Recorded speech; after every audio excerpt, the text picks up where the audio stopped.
Welcome to BD tech abroad. যে বিষয়ের উপর কথা বলবো সেটা হচ্ছে পোল্যান্ডের ট্যুরিস্ট ভিসা নিয়ে কথা বলবো। পোল্যান্ডের ট্যুরিস্ট ভিসা আপনি কিভাবে আবেদন করবেন, আপনার নেসেসারি ডকুমেন্টস কি লাগবে, আপনার আসলে কতগুলো দেশ ভ্রমণ থাকলে আপনি পোল্যান্ডের ট্যুরিস্ট ভিসা পেতে পারেন, এখানে যেটা রয়েছে আপনার নেসেসারি রিকোয়ারমেন্টটা কি লাগবে, আসলে আপনাকে ভ্রমণ ভিসায় আবেদন করতে হলে কিছু ডকুমেন্টস প্রোভাইড করতে হয়, সেই ডকুমেন্টসগুলো কি লাগবে সেটা নিয়ে একটা ধারণা দেবো। আপনার ভিসা ফিস কত আসবে, ব্যাংকে কত টাকা দেখাতে হবে, আপনার আসলে কতগুলো দেশ ভ্রমণ থাকলে আপনি হচ্ছে পোল্যান্ডের ট্যুরিস্ট ভিসা পেতে পারেন সেটা নিয়ে আপনাকে একটা স্পষ্ট ধারণা দেওয়ার চেষ্টা করব। এখানে যেটা রয়েছে, পোল্যান্ড কিন্তু ইউরোপিয়ান ইউনিয়নভুক্ত একটা সেনজেন কান্ট্রি।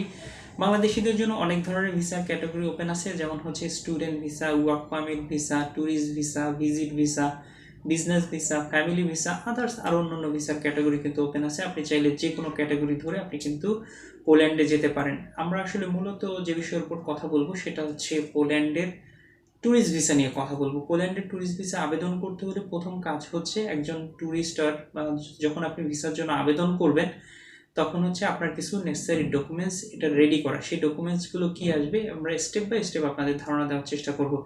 এখানে যেটা রয়েছে, আপনার অবশ্যই একটা ভ্যালিড পাসপোর্ট থাকতে হবে, যে পাসপোর্টের মেয়াদ মিনিমাম 6 মাস থাকতে হবে।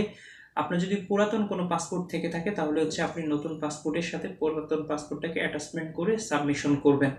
এরপরে যেটা রয়েছে, আপনি আরেকটা জিনিস ফলো করবেন, আপনার যদি একাধিক দেশের ভিসা লাগানো থাকে তাহলে যেন অ্যাটলিস্ট 2টা পেজ ফাঁকা থাকে, এরকম একটা পাসপোর্ট আপনি এখানে ভিসার জন্য আবেদন করবেন। আপনার সদ্য তোলা 2 কপি ছবি দিতে হবে, ছবির সাইজ হবে 35x45 mm, ব্যাকগ্রাউন্ড হোয়াইট। আপনি যখন ছবিগুলো তুলবেন, ছবির কিছু গাইডলাইন আছে, সেই গাইডলাইন মেনে আপনি ছবিগুলো তুলবেন। লাইক হচ্ছে আপনি কোনো হ্যাট বা চশমা ইউজ করতে পারবেন না, আপনি যদি ফিমেল হন আর যদি হিজাব পরিহিতা হন, যদি আপনি আপনার এমনভাবে ছবি তুলবেন যেন আপনার কান দেখা যায়। অনেক সময় দেখা যায় যে আপনার এই ছবির কারণে ভিসা রিফিউজ হতে পারে। এখানে বিষয় হচ্ছে, যারা বিভিন্ন এম্বাসির হচ্ছে ছবিগুলো তোলে, যেসব স্টুডিও, সেই স্টুডিও থেকে আপনি ছবিগুলো তুলে নেবেন, কেননা অনেক সময় ছবির কারণে ভিসা কিন্তু রিফিউজ হতে পারে। আপনার visa application form fill up করতে হবে। ভিসা অ্যাপ্লিকেশন ফর্ম হচ্ছে সিএনজেন যে ভিসা অ্যাপ্লিকেশন ফর্ম আছে, সেই ফর্মটাকে আপনি ডাউনলোড করে ফিল আপ করতে পারেন। আপনি এখানে 2টা ওয়ে দিয়ে এই ফর্মটাকে আপনি ফিল আপ করতে পারেন। আপনার যদি হ্যান্ড রাইটিং ভালো হয় চাইলে আপনি হ্যান্ড রাইটিং করেও দিতে পারেন।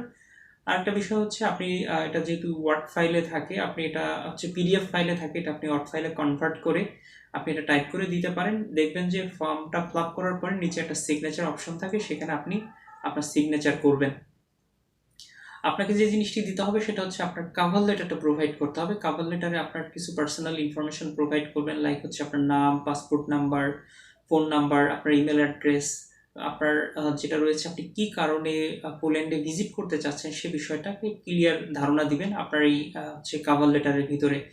ইনভাইটেশন লেটার আপনার যদি থাকে, ইনভাইটেশন লেটার আপনি প্রোভাইড করবেন। ইনভাইটেশন লেটারটা মূলত প্রয়োজন হয় আপনি যদি হচ্ছে বিজনেস পারপাসে বা হচ্ছে ফ্যামিলি কোনো হচ্ছে প্রোগ্রামে অ্যাটেন্ড করতে চান, অথবা যেটা রয়েছে আপনি কোনো সেমিনারে অ্যাটেন্ড করতে চান, তাহলে হচ্ছে আপনার ইনভাইটেশনটা অত্যন্ত জরুরি বিষয় হয়ে থাকে। আপনি যদি হচ্ছে একজন ট্রাভেলার হয়ে থাকেন, আপনার বিভিন্ন দেশ ভ্রমণ করা আপনার শখ, বা হচ্ছে আপনি বিভিন্ন দেশ ভ্রমণ করতে চান বা ভ্রমণ করেন, সেই ক্ষেত্রে হচ্ছে আপনার ইনভাইটেশন থাকলে আপনি দিবেন, না থাকলে দেওয়ার কোনো প্রয়োজন নাই। ব্যাংক স্টেটমেন্ট যেটা রয়েছে, আপনার লাস্ট 6 মাসের স্টেটমেন্টটা প্রোভাইড করবেন। আপনার একাধিক লেনদেন হয়েছে এরকম একটা স্টেটমেন্ট প্রোভাইড করবেন। ব্যাংক স্টেটমেন্টের ক্ষেত্রে যে জিনিসটি আপনি মাথায় নেবেন সেটা হচ্ছে, আপনি হচ্ছে 6 মাসের ভিতরে যে লেনদেন করবেন একটা নির্দিষ্ট পরিমাণে অ্যামাউন্ট রেখে এর উপরে আপনি লেনদেন করবেন। আপনি যদি 5 লক্ষ টাকা আপনি স্টেটমেন্ট শো করতে চান, তাহলে হচ্ছে আপনি 4 লক্ষ টাকা রেখে এর উপরে আপনি লেনদেন করবেন। তাহলে যেটা রয়েছে, আপনার যে টাকা আছে অ্যাকাউন্টে সে জিনিসটি প্রুফ হবে, আপনার স্টেটমেন্টটা যথেষ্ট স্ট্রংলি প্রেজেন্ট হবে। আরেকটা বিষয় হচ্ছে যেটা রয়েছে, আপনার যদি ফ্যামিলি মেম্বার থাকে, আপনি যদি 3 জনের ফ্যামিলি ভিজিট করেন হচ্ছে ইউরোপের যে কোনো দেশে, পোল্যান্ড বা হচ্ছে সিএনজি ভিসার ক্ষেত্রে, সেক্ষেত্রে যেটা রয়েছে আপনার 5 লক্ষ টাকা ফার্স্ট যে পার্সন আছে তার জন্য দেখাবেন, আর বাকি যে যদি 2জন থাকে বা একজন থাকে তাহলে হচ্ছে আপনি আরও 2 লক্ষ টাকা করে অ্যাড করবেন। আপনার যদি 4জন ফ্যামিলি মেম্বার থাকে তাহলে হচ্ছে আপনি 2 লক্ষ প্লাস 2 লক্ষ প্লাস 2 লক্ষ টাকা আপনি এইভাবে অ্যাড করবেন। হচ্ছে আপনার যদি 2জন থাকে তাহলে হচ্ছে আপনি 5 লক্ষ টাকার সাথে আপনি আরও 2 লক্ষ টাকা অ্যাড করবেন, 7 লক্ষ টাকা দেখালেই হয়ে যাবে। এটা হলো মূলত মিনিমাম আপনার এই অ্যামাউন্টটা দেখাতে হয়। আপনি চাইলে এর বেশিও আপনি কিন্তু দেখাতে পারেন।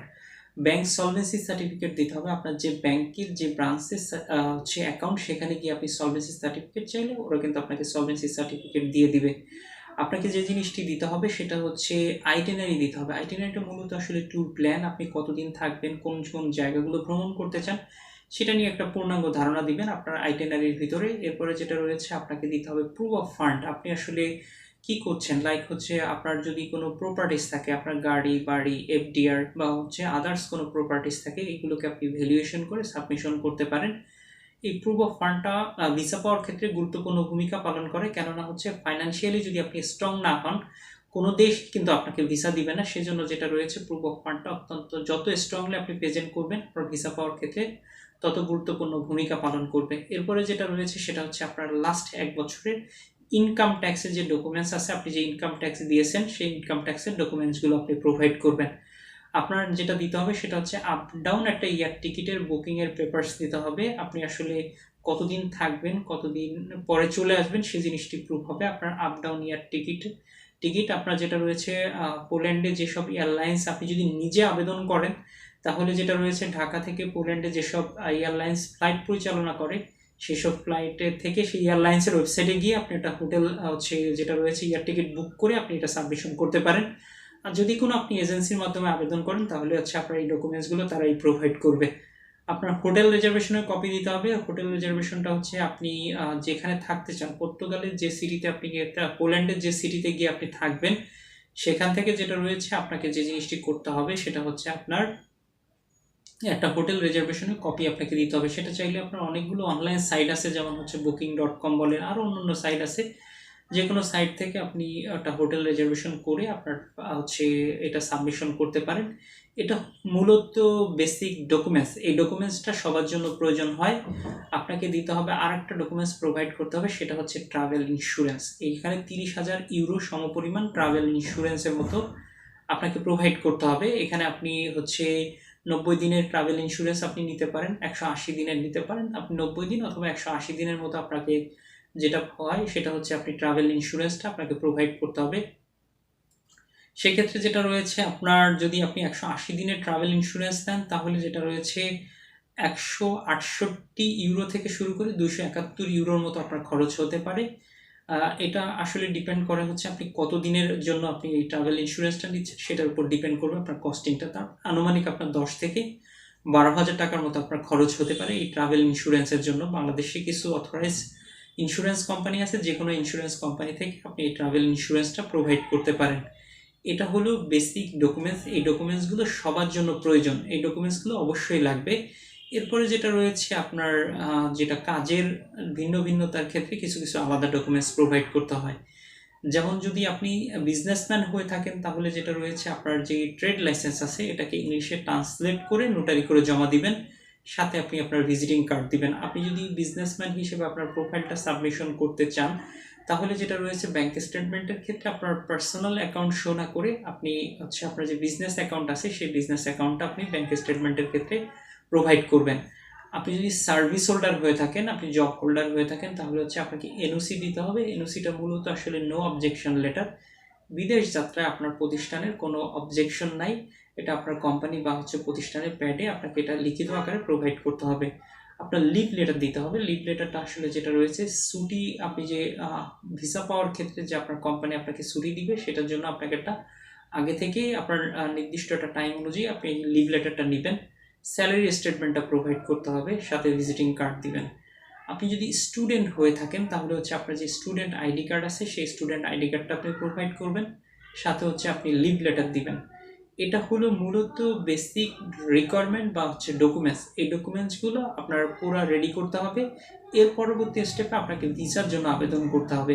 ভিসার জন্য আপনি কোথায় আবেদন করবেন? ভিসার জন্য আবেদন করতে হলে এখানে সুইডেন এম্বাসি বরাবর আপনাকে আবেদন করতে হবে। আপনাকে এখানে সুইডেন এম্বাসিতে ভিসার জন্য সি ক্যাটাগরি, বিশেষ করে পর্তুগালের যেটা সি ক্যাটাগরির ভিসা, সেই সি ক্যাটাগরির ভিসাটা আপনি চাইলে সুইডেন এম্বাসি থেকে নিতে পারবেন। সেজন্য আপনাকে ইন্ডিয়াতে যেতে হবে না। এখানে ভিসার জন্য আবেদন করতে হয় ভিএসএফ গ্লোবালের মাধ্যমে। দুইটা ওয়ে দিয়ে আবেদন করা যায়, একটা চাইলে আপনি সরাসরি ভিএসএফ গ্লোবালে অ্যাপয়েন্টমেন্ট নিয়ে আপনার ফাইলটা সাবমিশন করতে পারেন। আর একটা ওয়ে আছে, সেটা হচ্ছে আপনি চাইলে অনলাইনে আপনার ডকুমেন্টস দিয়ে আপনি আপনার ভিসার জন্য আবেদন করতে পারেন। এই দুইটা প্রক্রিয়ার মাধ্যমে, যে কোনো প্রক্রিয়ার মাধ্যমে আপনাকে ভিসার জন্য আবেদন করতে পারবেন আর কি।